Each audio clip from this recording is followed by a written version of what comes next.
All right, it is patch time. The II patch notes have been launched, released, posted on the Total War blog. So today, what I want to go through are some of the patch notes. A lot of it is going to be, on the blog. If you want to read through every single little bit of it, I definitely recommend going there. I did do the same exact thing I did for the last patch notes, wherein I took all the balance changes and kind of sorted them out to what is a buff and what is a nerf for the respective army. So we'll go through that as well, and we'll talk about some of the new campaign stuff. So let's zoom in here and take a look. So of course, this patch is going to be the induction or the launch of the Curse of the Vampire Coast. So we're going to see quite a bit of stuff here, right? So namely, of course, the DLC in Lokir Fellheart. We're going to see some of the Vampire Coast, the Vampire Count Bloodlines mechanics are going to be added in here. Well, Lahmians, the Von Karsteins, the Blood Dragons, the Necrarchs, the Strigoi, everything really is just getting overhauled up the butt. But we also have Heinrich Kemmler's new starting location and his new army, the Barrow Legion, which is going to start in the northern Grey Mountains bordering Bretonnia. So if you haven't seen that or known about that, you can check that on the map. It's right where those dwarfs start. They're going to be right around there. Now he also gains a mount as well, a Barbed Nightmare, which is lovely. Now you can summon up Krell without worrying about getting knocked over nonstop. He also gets the Bloodline mechanic as well. Now we see the Frielsi of Lokir Fellheart, and he's got some other stuff. His armies enjoy a 50% upkeep reduction from any Black Ark Corsairs they recruit. In place the usual Black Ark right. He can perform a sacrifice to Nothrama, granting Black Ark Corsairs that cause fear and stock traits plus bonus AP missile damage and conferring bonus armor for Charybdis' size. So there's also some campaign changes, right? We have the start position of Heinrich Kemmler's changed. We have the campaign map that has been kind of tweaked around a bit. We have the Bowmen of Orion added on. Sudenburg is added back into the Mortal Empires map. Some people have noticed that the province or the chunk of land known as Albion is now in Mortal Empires as well. The faction selection has kind of been reorganized. Now, we have Legendary Lord and faction bonus changes. Now, this means that every single Lord, well, not every single, but a good majority of them have a lot of their stuff kind of changed and edited or added new or retweaked, just to kind of bring things in line with a lot of what we see from Total War Warhammer 2. Because a lot of these you'll see Beastmen, Wood Elves, Chaos, Dwarfs, all these are Warhammer 1 races. You only see very little scant mentions of the Warhammer 2 races, which are right here in the beginning. So if I pop on over to this, I can see what is going on here. I can see the Lord changes. Now, I'm going to put a link here to this so you can see all of the Lord changes and all their different kind of broken up by, of course, each and every race. So you can jump into this outline section to jump into whatever one you want. I went ahead and made this for you guys like I did for the last ones, but this shows you that Tyrion now will get 30 plus diplomacy with high elf factions, minus 100% build time on Shrine of Cain building chain, and plus 3 recruit rank for Lothern Sea Guard. These are new things. These are added in. This is obviously different than what is already in the game. Dark Elves from Morathi, minus 50% upkeep for heroes and hero action costs, changed from minus 50% for just the hero action cost. So you get a nice reduction in the upkeep for those heroes as well. And you get some bonuses for Tretch, for Skarsnik on Skaven. Then the Vampire counts. Of course, Heinrich Kemmler, suitable climate is mountains, because, he starts in a mountainous region. Plus 30 diplomacy for Beastmen and Warriors of Chaos, because we know Heinrich Kemmler to be actually an agent of chaos. He does not quite revealed in this point in the story yet, but we do know, we find that out eventually. So this kind of makes sense too, as he's always kind of plying his trade and pulling the strings between those two factions in opposition of a lot of the humans. So minus 25% raised dead costs removed, and minus 50% upkeep for Necromancers, which is up from the 25%. But Helman Gorse has got a nice little bonus to his research, which is up from 10%. His Corp Cart recruit rank is new. His Corpse Cart charge bonus is new. I wish that would say that he got a nice fat bonus to speed. But no, fortunately not. But Manfred von Karstein, pretty much every Lord from Warhammer 1 has gotten a lot of really good little buffs here, like Alberic for one. I mean, this is one that everyone always kind of looks at. -1 recruitment time for cavalry. That's new, which is great. Plus 25% income from trade, up from 5%. And plus 10 melee defense for Knights of the Realm, up from 5. But makes Alberic a little bit more appealing, right? I mean, as appealing as he can be. Some Empire stuff with Balthazar Gelt, Volkmar, the Grim, Karl Franz himself. The greenskins. Now, Grimgor, this is just his campaign mechanics. We'll get into his actual balance mechanics in a little bit. But plus 10% movement range, so he's going to be moving a lot faster, a lot quicker. Minus 15% upkeep for Black Orcs, again, up from 10. And 12 leadership and armor, 10 armor for Black Orcs, and plus 30% post-battle loot, which is new, which is kind of sexual and exciting. Azog, Wurzog, dwarfs get a nice buff to all of their lords, it looks like here. And then last we've got, well, not last week, but some of the last ones, Chaos, we've got Wood Elves, and then Beastmen.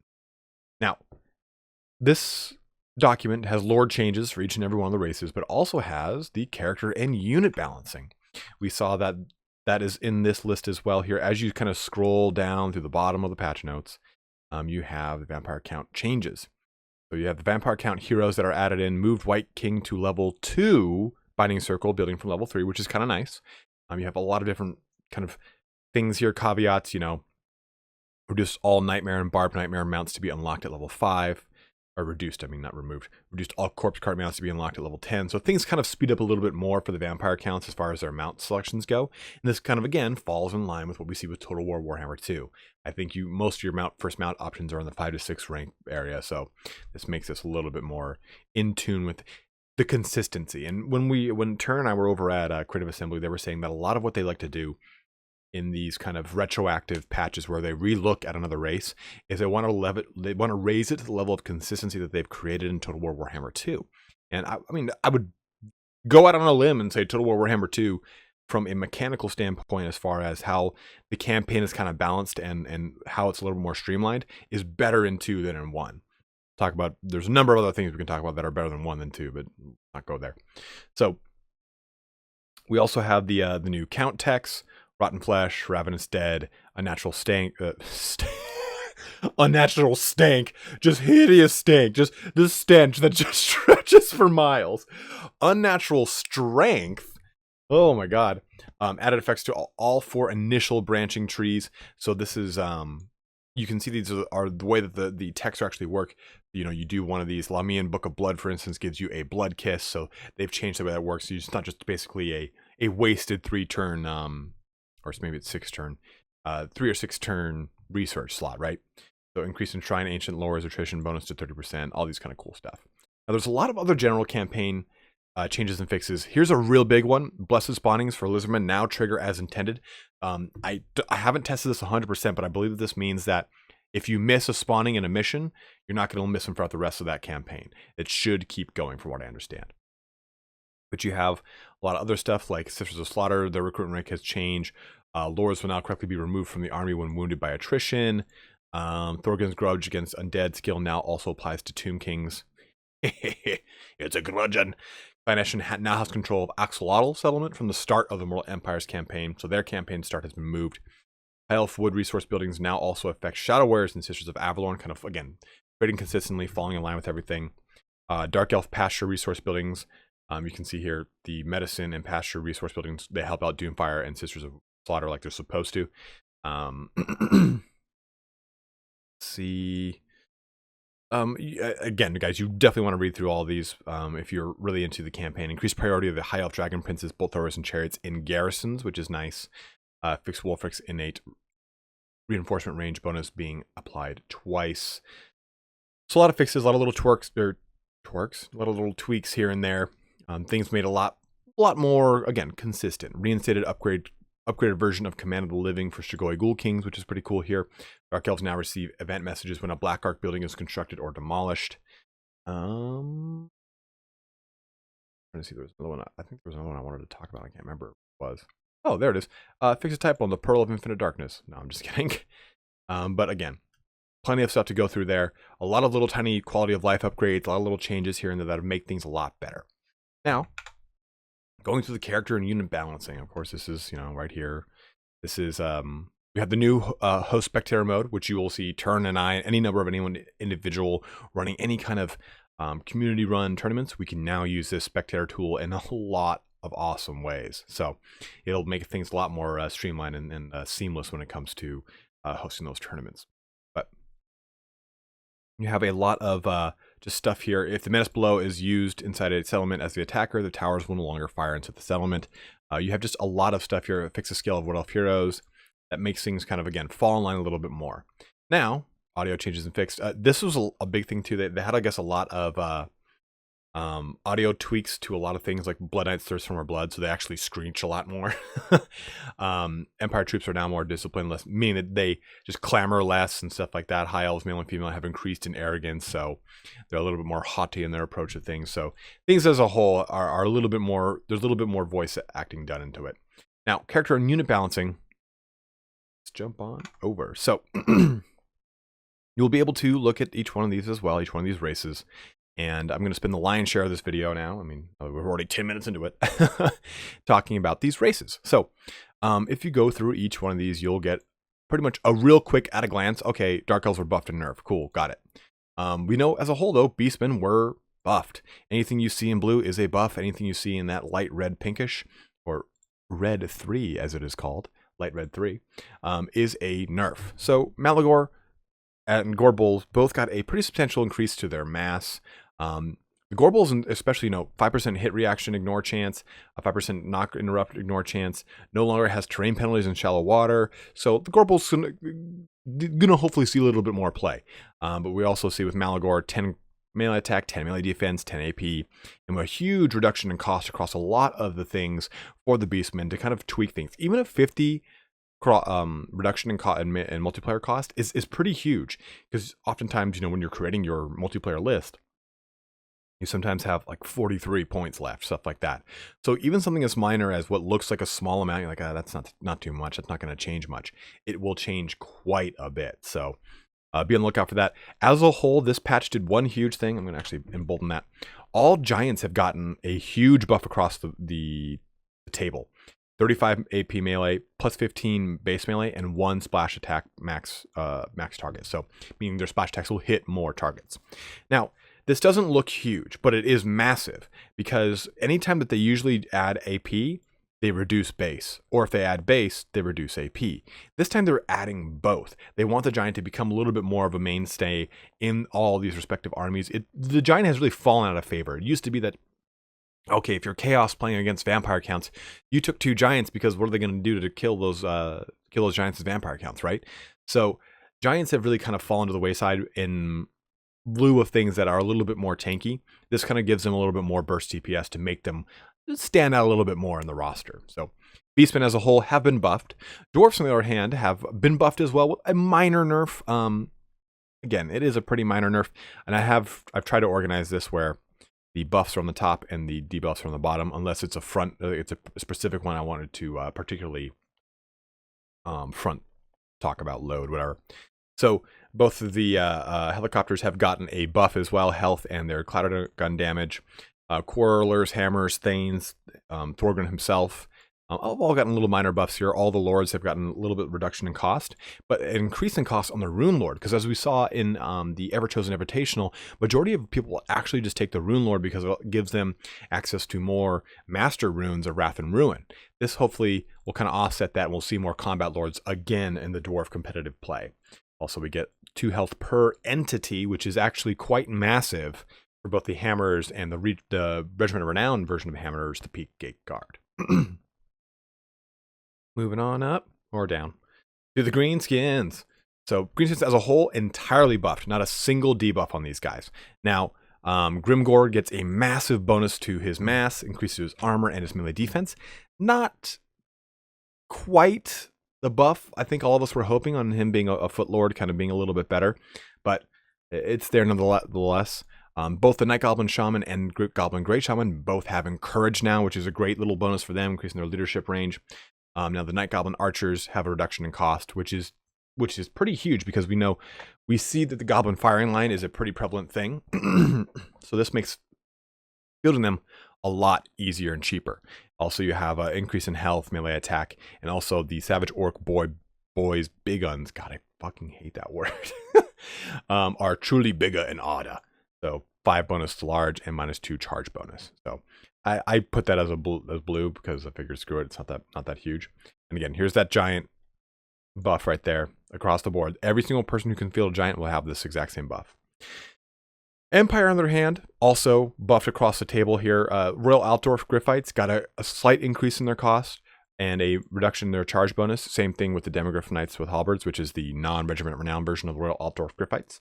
They have, but they have a massive increase in their staying ability with 8 health per entity, which is pretty great here.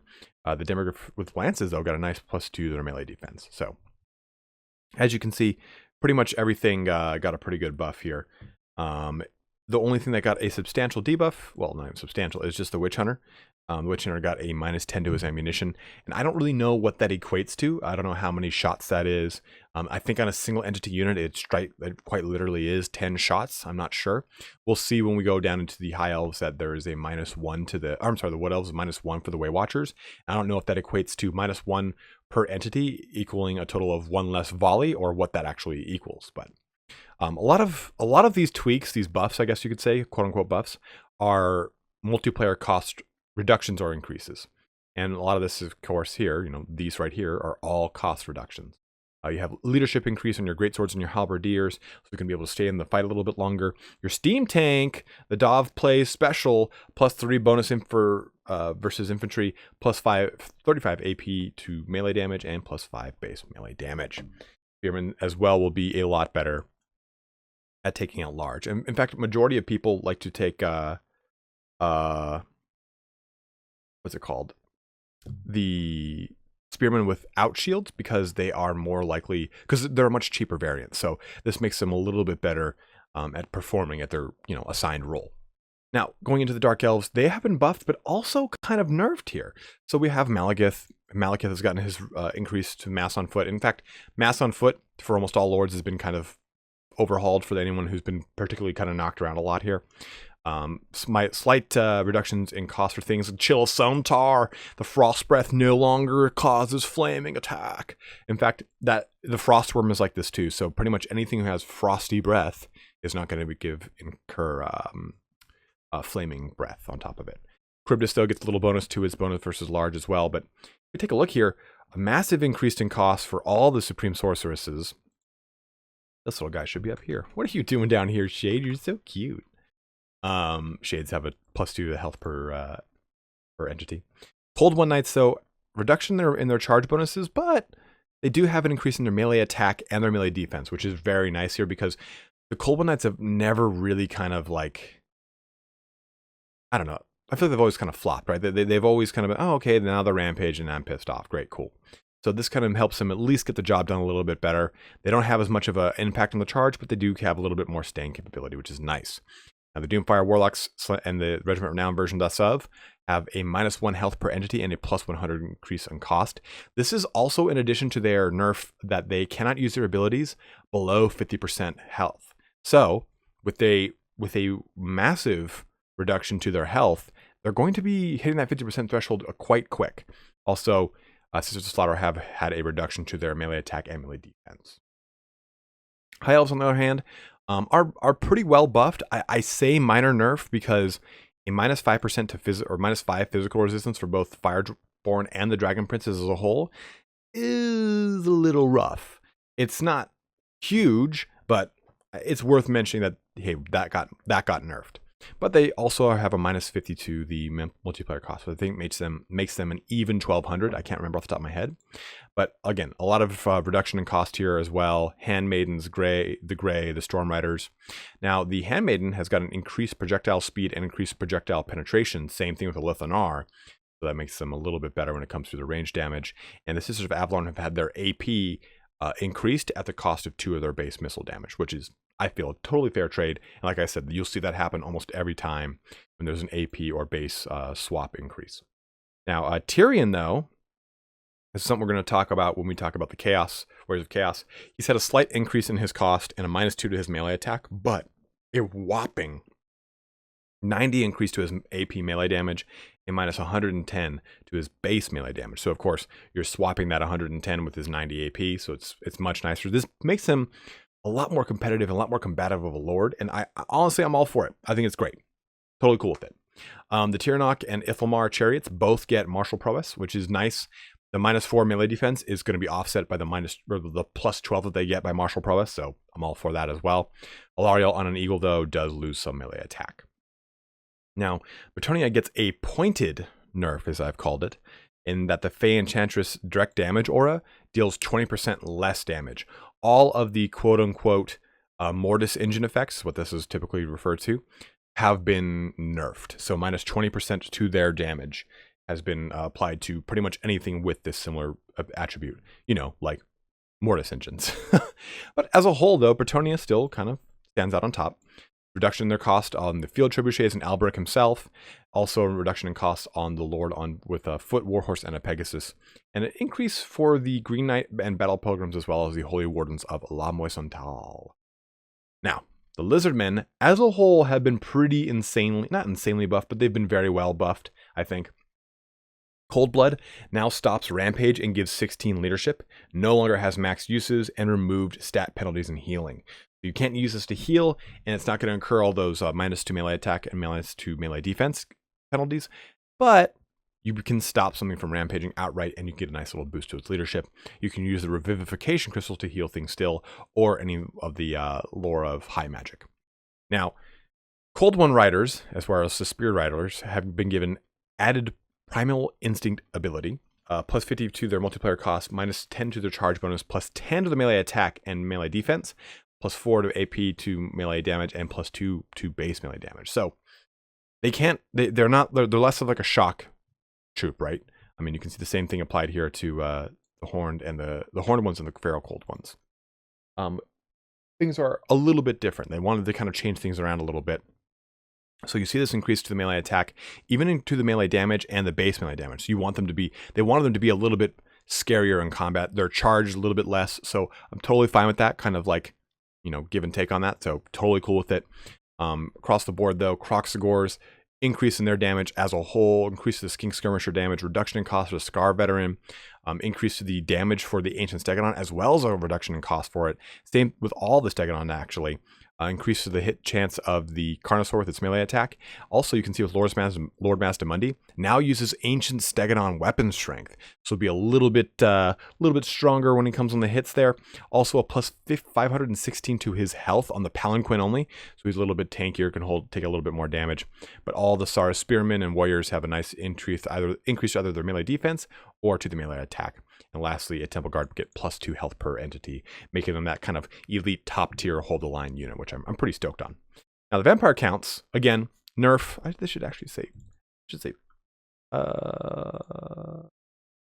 okay, I'm sorry. It's a minor buff, I think.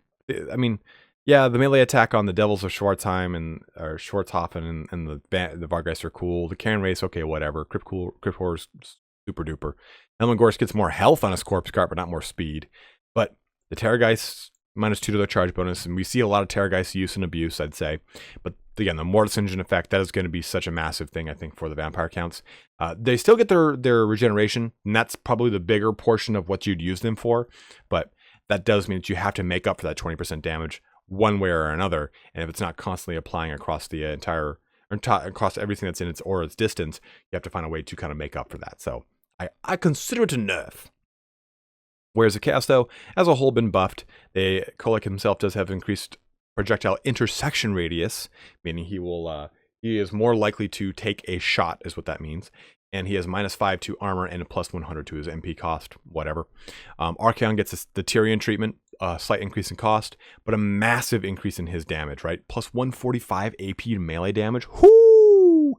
Minus 205 to base melee damage, but you can also use Flaming Sword of Ruin on him. Archaon is very, very, very devastating now. Dragon Ogres and Pharaoh Manticores have had a reduction in their cost. Again, here's your giant treatment right there. Giant's getting the old giant. And the Swords of Chaos have gotten pretty nice too here. Increase to their AP, reduction of course to their base, and then Chaos Knights themselves have a nice increase to their AP. Now, Wood Elves have a pointed nerf here again. Their nerf is that the things that I think kind of are being used the most / abused the most Wardens of Scythrall are the ones that I believe are the ones that give you the Guardian passive or the Guardian ability.